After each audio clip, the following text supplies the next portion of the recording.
Alright, so today we're looking at the Hunter Pro HC. So you've all pretty much seen it now, but we'll teach you how to use it.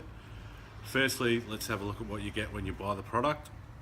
There it is, Hunter Pro HC in the box. Lockable cabinet on the outdoor, indoor model, same cabinet but no lock. Open her up, your quick start guide. Over here, your actual controller.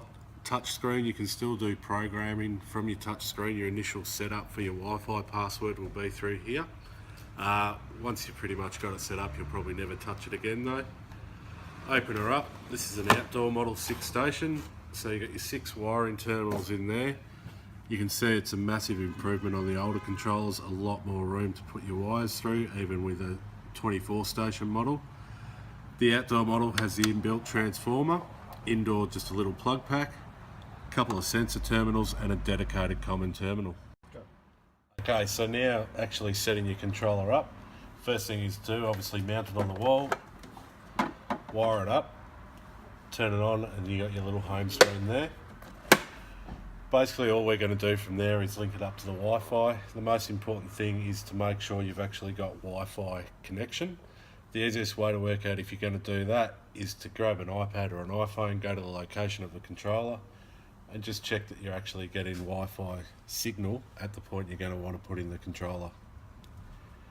To set your wireless up to the controller, go to your settings button, push wireless, find your wireless name, look through them all, find it, choose it, confirm.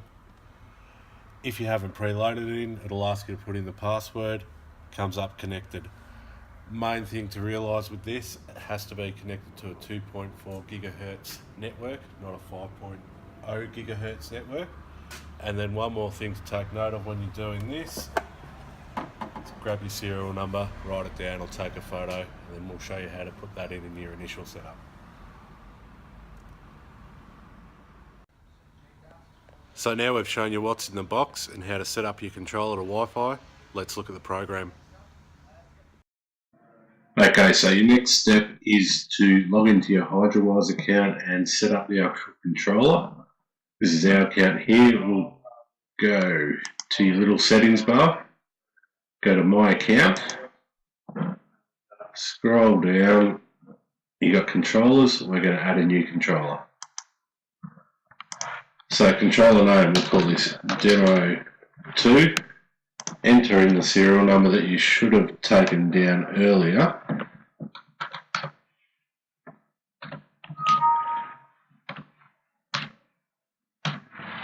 And your location. So this is the address that the controller is installed at and where it's going to pick up its weather information from.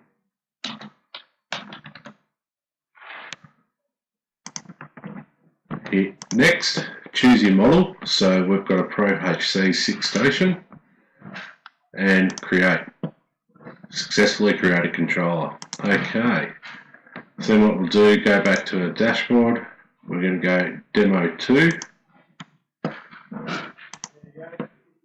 Now it's asking us to run the setup wizard, which we'll do right now. Let's get started. So we've already selected the type of controller. The name, location, we'll show you how to do weather stations later on. We'll say yes, we do have a master valve and it's assigned. So the first step is to add a zone. Simply click on that, enter whatever zone number or name that you like. So we'll call it Test Zone 1. It's wired into Terminal 1. We'll say it's lawns. We're going to just stick with time-based watering for now. We're going to enter a time and frequency below, so we'll say 15 minutes, every program start time, and for seasonal adjustments we're going to choose water longer when hot. We're not going to enable cycle and soak. We're going to leave this as it is and hit OK. So that's your first zone complete. We'll go 2 zones for this example. So it's some trees, time-based. We'll leave it the same. We'll say it's drip, so it's 40 minutes, every program start time, and once again, water longer when hot. With your triggers, you can choose a few extra or choose for it not to be affected by it at all. Okay, so that's our 2 zones set up. So we'll click on next here and it takes you to your watering start times. Go here, we'll say 6 o'clock in the morning. We're just going to keep it on normal watering and we're going to leave it on select days of the week, and we'll just say Mondays, Wednesdays and Fridays. We'll apply that to all zones, but you can select which zone you want it to be applicable to. If you go select zones, it's just a matter of moving that particular zone across, but we'll stick with all zones and hit OK. So there you can set in multiple start times, assign different zones to different start times, different days of the weeks and so on. A bit like a normal controller, but you've got a lot more play with what you can actually do there. Okay, so done, go to our dashboard. So here we are on our dashboard. You've got your controller name, your zones, weather forecast, some observations. We haven't configured a sensor yet, which we'll show you later, and your controller status. If your controller ever drops off from Wi-Fi, this will show red. Okay, so the next part of the controller I'm going to take you through is the water triggers, which I probably find the most beneficial part of these controllers. We'll click on that there. So this will basically change how your controller operates based on the real-time weather. We pretty much set the controllers up as if it's going to be about 25 to 30 degrees every day of the year, and then let all these do the work for us. So the first one is don't water when today's forecast temperature is less than. It's preset on 20 degrees, probably set it on around about 18, and you can turn all of these on or off as well. The next one is water 30% less when today's forecast temperature is less than 25 degrees. We're going to leave that one as is. You can change your percentage and once again slide this up or down and turn it on or off. Next one, water 100% more when the forecast temperature is above 30 degrees. I'm going to change this one around a little bit. First we'll turn it on. We'll change that to 30% as well, and we'll leave it at 30 degrees. So basically what it means, if it's below 18, it's not going to water. If it's between 18 and 25 degrees, it's going to water 30% less. If it's between 25 and 30 degrees, it's going to water for 100%. If it's over 30 degrees, it's going to water for 130% of the time that it's programmed to do. Humidity, we don't stress too much about that down in Melbourne. Next one is don't water when the chance of rain is higher than. You can once again turn it on or off. We find about 80% is right. You've got wind speed as well, so if you've got sprays in a high traffic area where you don't want them to come on when it's quite windy, you can turn that on and choose your kilometres per hour. For now we're just going to leave it off. Next one, suspend watering by weather station measurements. So don't water when the last 24 hours of rainfall has been higher than. We normally set that around the 5 mil mark. And then don't water when the last 7 days of rainfall has been higher than 25 mil. We set that at. We find most plant species that people are putting in now require about 25 mil of water per week. If we go down here, we just leave these preset. Don't really need to touch them. And if you set them up on this, you'll find that 9 times out of 10, this is going to do what you need it to do. So our next tab along the list is the sensors. This is where you assign your sensors to the controller. Basically, you just click on this to add a new sensor to the controller. Sensor details, we're going to say this one's a rain sensor, so I've got rain sensor demo. Click on here and it gives you options for what type of sensor that you're actually putting in. We're going to say it's a rain sensor with a normally closed wire, and you have to assign it to which terminal it's wired into on the controller. This one's wired into sensor terminal 1. Click next. Brings up all zones from all your different controllers. We're going to find the controller we want and assign both zones over to that sensor. If you don't want a zone affected by that sensor, you just simply click on it to get rid of it. Click on it to put it back on. hit OK, and that's done. Next one we'll do is a flow sensor. So once again, sensor details, flow sensor demo. Go down here, we're obviously looking at metric flow sensors, and we'll say it's 20 mil. Assign to sensor terminal 2. Okay. Choose our zones once again. Done. So that's how easy it is to actually assign sensors to the Hydrawise platform. If you go back to your dashboard, you'll see over here you've got your sensors. A green icon for your rain sensor means it's not active, so therefore it hasn't rained and shut your system off. When it is active, this will go red to let you know.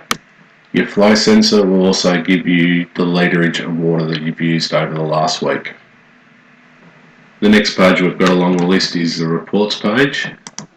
This page is going to give you actual history, past history, future history as far as it can tell you. What we're going to do though is go off the demo controller, and I'll put you onto our controller in the yard here. So it's loaded in the report for the watering schedule. You can see what's going to happen, what has happened, and present day. If we look at today, so we're on the 23rd, you can see we have watered this morning, and if you put your mouse over each zone, it tells you how long it watered for and what type of cycle it was. So today it was a normal watering cycle. If I go back to last week, and we'll go to the 17th, and we'll put our mouse over that, not watering due to low temperature, so the line indicates that something's happened there. Go to here, reduce watering due to temperature, and also if it had been 32, 33 degrees, it would tell us that it has increased watering due to temperature. You've got your weather forecast for your next 7 days. Rainfall, no observations over the last period. Won't worry about any of that for now. If you do have a flow sensor, you can go to flow sensor measurements. So this tells you on each day how much water you have used. You can see the different colours on the graph there. That just indicates the different zones. So if you put your mouse over the black one there, it tells us that we've used 250 litres to water that zone. If we go down to this one here, we can see that it's only used 108 litres for that zone. Through the flow sensor, that will also pick up if you've got any leaks or blockages.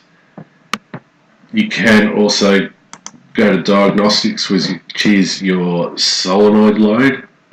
Basically, all ours have been okay. If there is an error, it can let you know. Water saving is another one. So this will tell you how much water you've saved in a percentage based on the weather.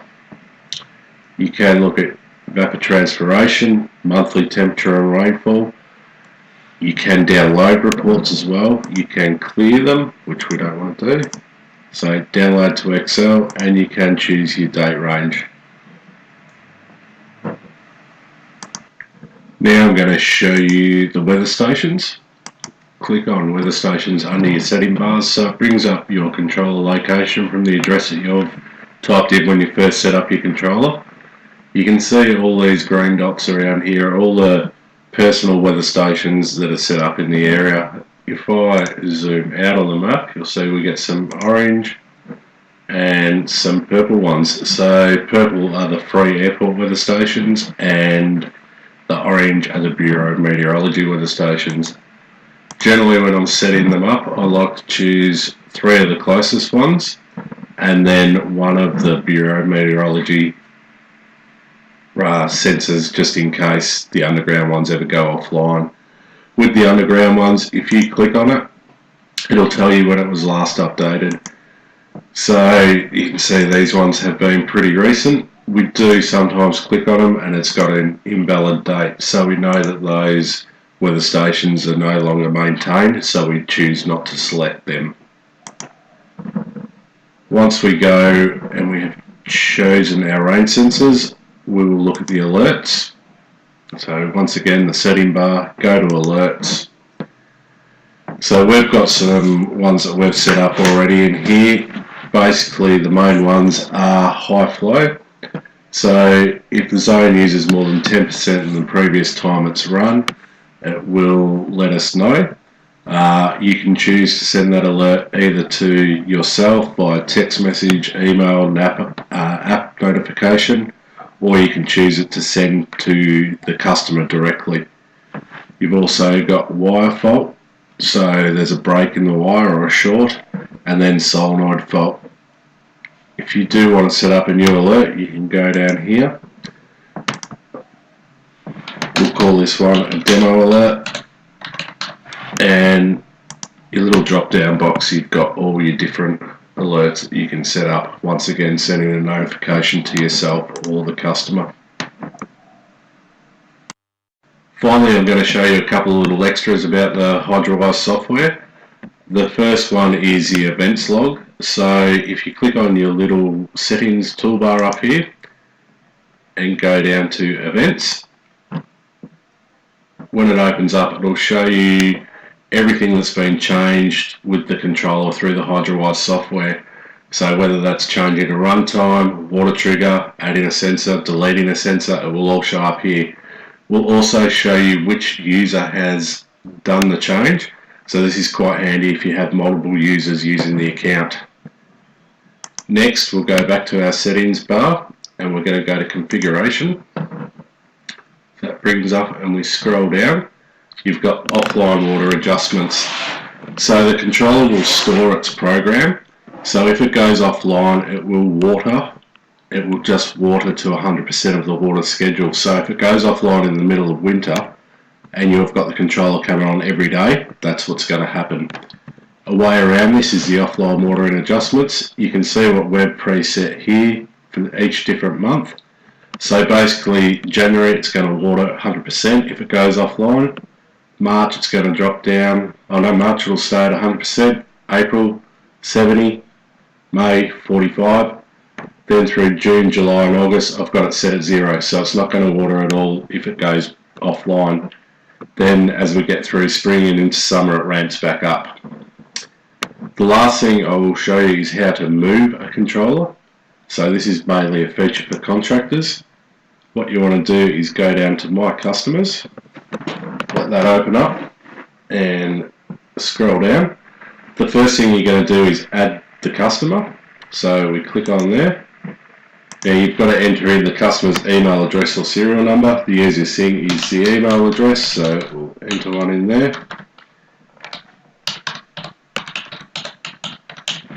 And say next. So you can put in the customer's name. You can modify what they actually have access to. You can send the notifications to yourself or this user.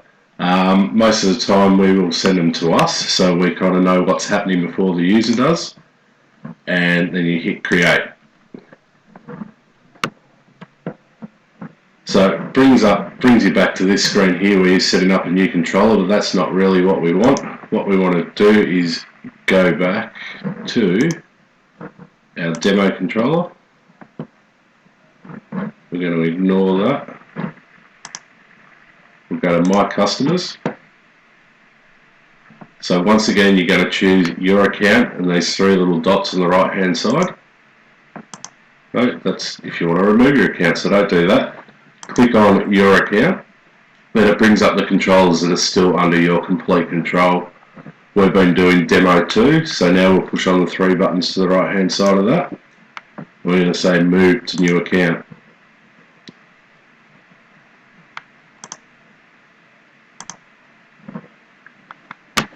Here we can select which account we actually want to move it to. So you go through and find out the email address that you've just entered in previously, choose that and say move. Now you can see the controller has been moved to Jamie's account. That means that you both got access to it. Ultimately at the end of the day the customer owns that controller, so if they want to take you off their account they can. We find 99% of the time they leave us on there because we're helpful. On the Hydrawise software. We will be making some videos which are more suited solely to contractors, and we will be splitting the videos up on our YouTube channel as well, so it's easier just to look up the section that you're after. Hope you got something out of it, and if you want us to make any more videos or got some hints and tips, feel free to contact us.